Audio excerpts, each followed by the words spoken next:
부활하신 예수님을 직접 만난 사람들의 이야기가 나옵니다. 그런데 그 여러 사람들의 이야기들 가운데 저는 오늘 본문에 등장하는 엠마오 길의 두 제자, 이 제자들의 이야기가 가장 친밀감이 있고 공감이 돼요. 가령 예를 들어서 마리아와 그 여인들 가장 먼저 예수님의 부활의 증인이 되었던 그들이 무덤을 찾아갔을 때는요, 큰 지진이 일어나는 걸 경험을 했고, 번개와 같은 모습을 한 천사가 나타나서 말씀을 전달을 합니다. 그래서 이 여인들은 그 잠시 후에 부활하신 주님을 만나게 됐을 때 조금도 의심의 여지가 없이 주님을 대하게 되고 주의 부활을 믿게 됩니다. 여러분과 제가 도대체 이 큰 지진이 일어나고 번개 같은 천사의 모습으로 나타나 우리에게 말씀을 전해주므로 부활하신 주님을 만나게 되는 이러한 체험이 몇 사람이나 있을까? 저도 없어요. 특별한 체험이에요. 특별한 체험. 그런 다음에 베드로와 요한은 그 여인들의 말을 듣고 무덤에 달려갔는데 이미 돌은 굴러져 있었고 빈 무덤 세마포만 놓여져 있는 것을 보게 됩니다.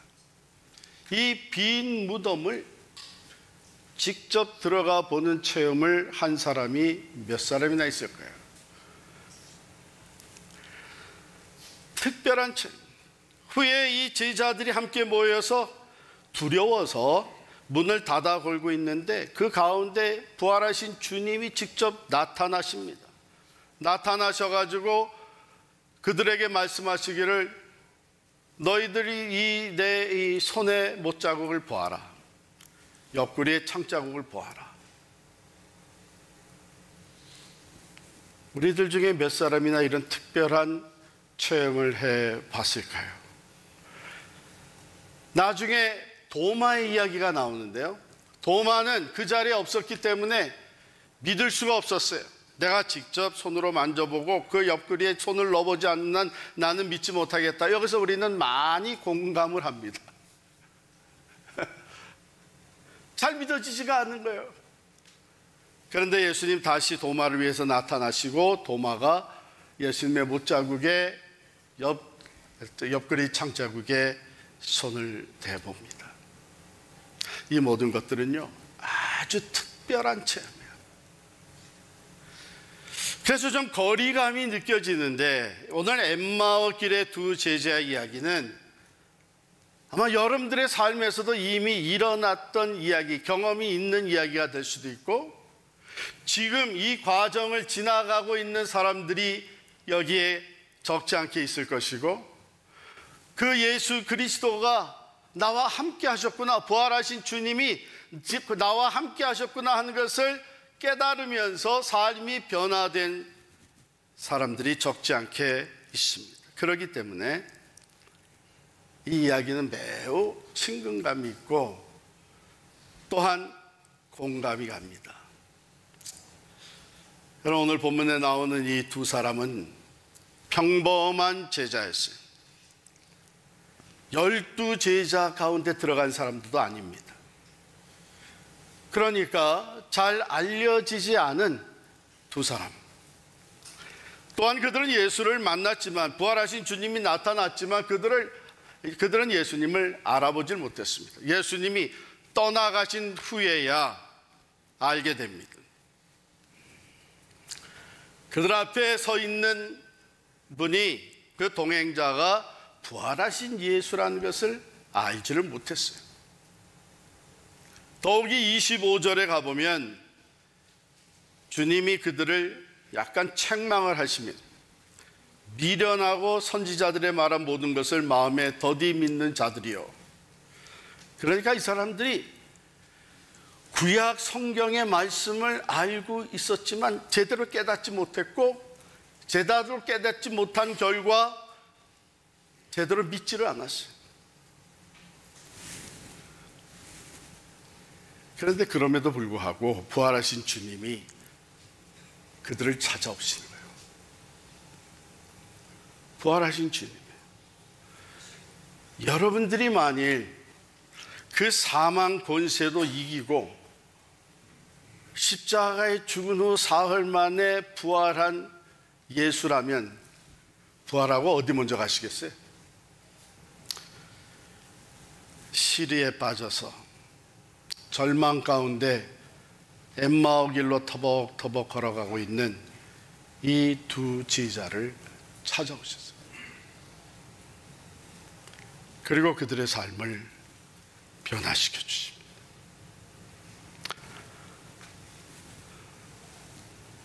그렇기 때문에 우리는 이 엠마오 길의 두 제자가 부활하신 주님을 만난 이 체험이야말로 우리의 삶 속에서도 얼마든지 일어났고 또 일어나고 있으며 앞으로도 이러한 은혜가 우리에게 계속되어지리라고 믿습니다. 오늘 본문에 크게 네 파트로 나누도록 하겠습니다. 첫 번째 파트는 21절, 21절 말씀을 우리가 다 함께 읽겠습니다. 시작. 우리는 이 사람이 이스라엘을 속량할 자라고 바랐노라. 이뿐 아니라 이 일이 일어난 지 사흘째요. But we had hoped. 우리는 바랐노라. 맥없이 십자가에 달려 피를 흘리시고 쓰러져 가는 나사렛 예수를 보면서 그들이 기대했던 것들은 다 사라지고 그 꿈은 산산조각이 나고 말았습니다. 언젠가 이 두 사람이 나사렛 예수에 대해서 소문을 듣게 됐죠. 그분의 가르침을 직접 듣기도 했고 또한 그분이 행하시는 놀라운 기적들을 그들은 많이 보았고 또 더 많이 들었습니다. 그러니 자연스럽게 기대가 생겼죠. 이 사람이다. 이 사람이야. 우리 민족이 기다리고 있던 이스라엘을 속량할 메시아가 이 사람이 아니겠느냐. 그래서 열심히 따르기를 시작을 했습니다. 큰 기대를 가지고 따랐습니다. 이제 다윗 왕국을 재건하실 그 딸을 바라보면서 꿈을 가지고 따랐습니다. 그런데 그가 십자가에서 피 흘려 죽고 말았습니다. 그 죽음과 함께 이 제자들이 가졌던 모든 꿈도 깨지고 희망도 사라졌습니다. 터벅터벅 이제는 아마도 그들의 고향이겠죠. 엠마오를 향해서 걸어가고 있는 모습입니다. 두 번째 파트입니다. 그런데 그 길에 동행자가 또 한 사람 나타났습니다. 바로 예수 그리스도입니다. 그러나 이들은 알아보지를 못했습니다. 걸어가면서 대화를 나누는 가운데 예수님께서 이들에게 말씀을 풀어서 가르치기 시작을 합니다. 우리 27절 말씀을 함께 읽겠습니다. 시작. 이에 모세와 모든 선지자의 글로 시작하여 모든 성경에 쓴 바 자기에 관한 것을 자세히 설명하시니라. 이 자세히 설명하시는 내용의 핵심이 무엇인가 하면 26절에 나오는 말씀이 그리스도가 이런 고난을 받고 자기의 영광에 들어가야 할 것이 아니냐 하시고, 모세와 선지자의 글은요 당시에 그들이 가지고 있었던 하나님의 말씀 구약 성경을 말하는 것입니다. 성경은 읽기는 읽었지만 자기들이 원하는 것만 받아들인 것이 아닌가. 영광, 승리, 다윗 왕국을 재건할 것, 물리적인 나라. 그러나 자세히 풀어 설명하시면서 그런 일이 있기 전에, 아니 그거보다 더 큰 하나님의 나라가 세워지기 전에 기름 부음 받은 메시아는, 그리스도는 먼저 고난을 받고 자기의 영광에 들어갈 것이 아니냐 하는 것을 말씀을 풀어서 예언되었던 것을 다 설명해 줬습니다. 어쩌면 우리도 말씀을 읽을 때에 내가 듣기 좋고 내가 원하는 말씀만 선택해서 읽는 것은 아닌가. 그러다 보니까 우리도 쉽지 않게, 너무나 쉽게 우리 또한 이 땅에 속한 꿈, 이 땅에 속한 기대, 기복주의적인 신앙으로 빠져들기도 하는 것이죠. 근데 예수님이 이것을 다 설명을 해줍니다. 듣기는 들어도 잘 깨닫지 못하고 들어도 믿지 못하는 연약한 자들, 우리와 다 별 큰 다름이 없는 이 두 제자에게 이것을 다 설명을 해 주십니다. 그러니까 지금 자기들의 꿈이 깨어지고 낙심과 절망에 빠져 있는 이들에게 관심을 하나님의 말씀으로 돌려서 이 모든 것이 하나님이 행하고 계시는, 하나님이 목적하신 일에 성취되어가는 과정이라는 것을 깨닫게 해주십니다. 그 다음에 세 번째 보면 날이 저물어 갑니다. 29절에 그들이 강권하여 이르되 우리와 함께 유하사이다. 때가 저물어가고 날이 이미 기울었나이다. 해가 떨어지기 시작하고 어두워지니까 이제 집에 들어가서 묵어야 할 때가 됐는데 예수님은 더 가려는 듯 했다. 누가는 이렇게 28절에 기록을 해놨습니다. 그런데 그들이 아닙니다. 들어오십시오. 우리와 함께 유하십시다. 우리와 함께 계시다가 가십시오. 강권하여 그를 모셔드립니다. 참으로 잘한 일인 것 같아요. 왜냐하면 바로 들어가서 놀라운 일이 벌어집니다. 여기서 이 30절에 보면 그들과 함께 음식 잡수실 때에 한 방에 같이 들어가셔서 밥상 공동체를 이루신 것이죠. 함께 잡수세요. 그리고 떡을 가지사 축사하시고 떼어 그들에게 주시니 그때에 그들의 눈이 밝아집니다. 그래서 부활하신 주님인 것을 알아보게 되는 거예요. 제가 가만히 보니까 오늘 이 본문에는 누구도 부러워하지 않을 수 없는 성경 공부가 있었던 거예요. 인도자가 예수님이에요. 얼마나 부러워요. 예? 예수님이 친히, 그것도 많은 사람도 아니고 두 사람. 여러분이 그 두 사람 중에 한 사람이었다면 얼마나 큰 축복이에요. 예?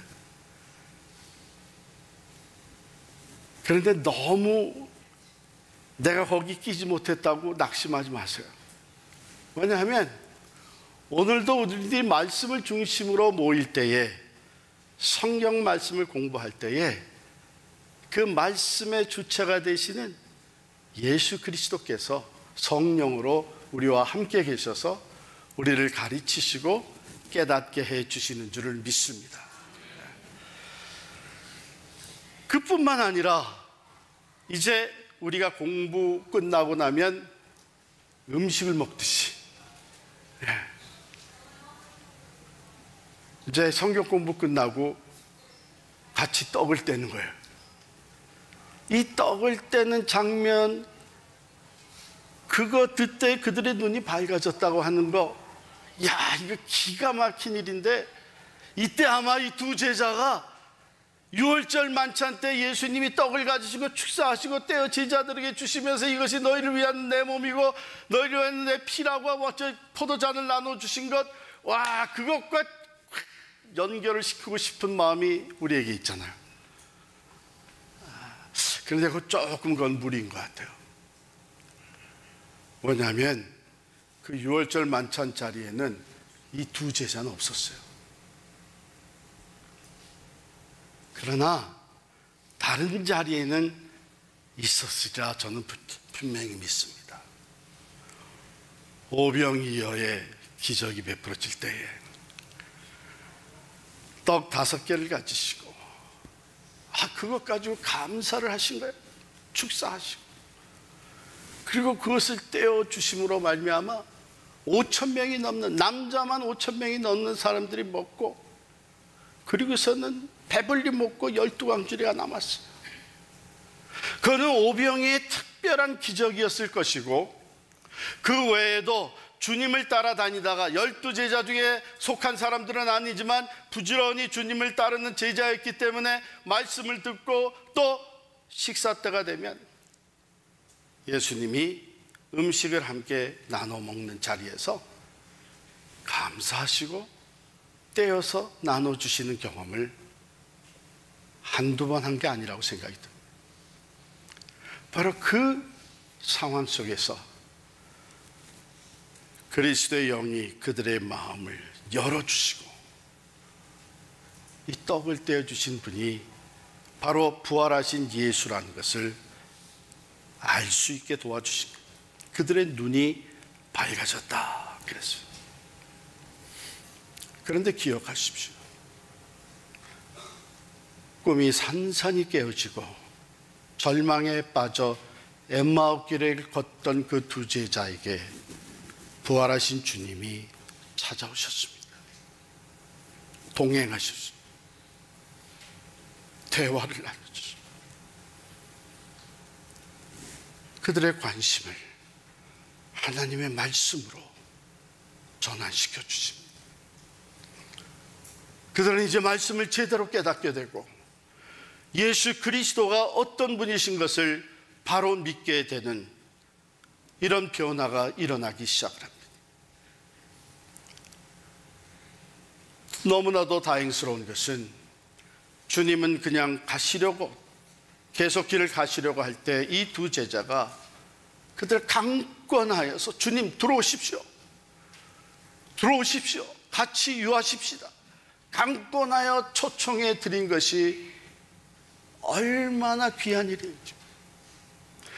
시리와 낙심과 실패와 절망에 빠져있는 자기들의 삶의 중심에 부활하신 예수 그리스도를 모셔드림으로 말미암아 그들은 주님이, 부활하신 주님인 것을 확실히 깨닫게 됩니다. 부활하신 주님을 만나게 되고 그로 말미암아 깨어짐이 새로운 삶의 비전으로 변화되어 그렇습니다. 어쩌면은 깨어짐이 없었다면 새로운 내일을 바라볼 수도 없고 영원에 잇대어지는 꿈과 소망을 가질 수도 없었던, 단지 이 세상적인 물리적인 이스라엘 나라의 회복만을 기대했던 이들. 그러나 그것이 깨어짐으로 말미암아 오히려 새로운 문이 열리게 되었습니다. 절망이 오히려 소망으로 바뀌면서 깨어짐을 통한 새로운 인생의 장이 열리게 되었습니다.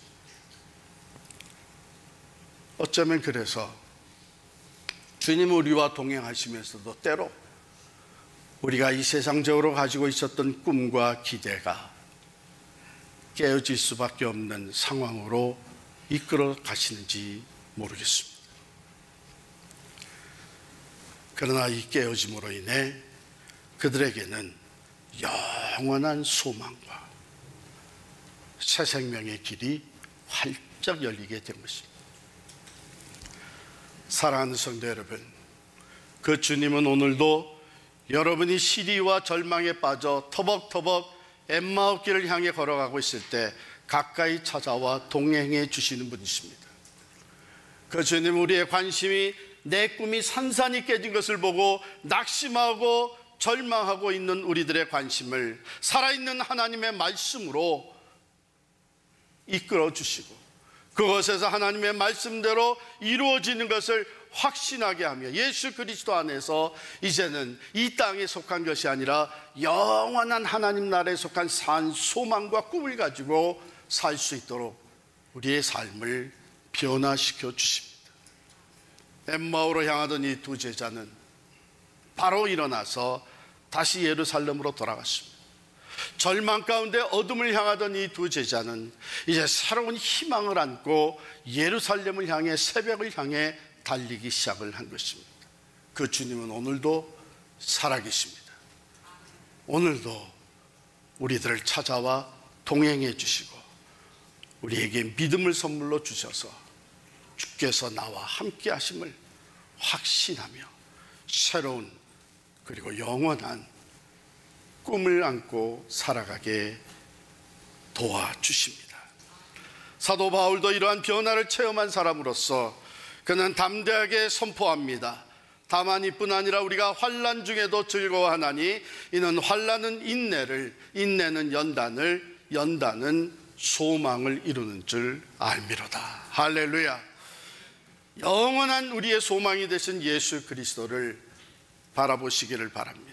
여러분이 지금 어떤 상황에 놓여 있든 주님은 여러분과 가까이 동행해 주시며 그의 말씀에 귀를 기울이고 하나님의 말씀을 내 마음속에 담기 시작할 때에 성령께서 역사하심으로 말미암아 살아계신 주님이 나의 동행자가 되시는 것을 깨달아 알게 해 주실 것입니다. 이 소망의 주님 안에서 절망을 극복하고 희망으로 나아가며 이 세상을 이기고 승리하시는 우리 여러분 모두가 되시기를 간절히 축원합니다.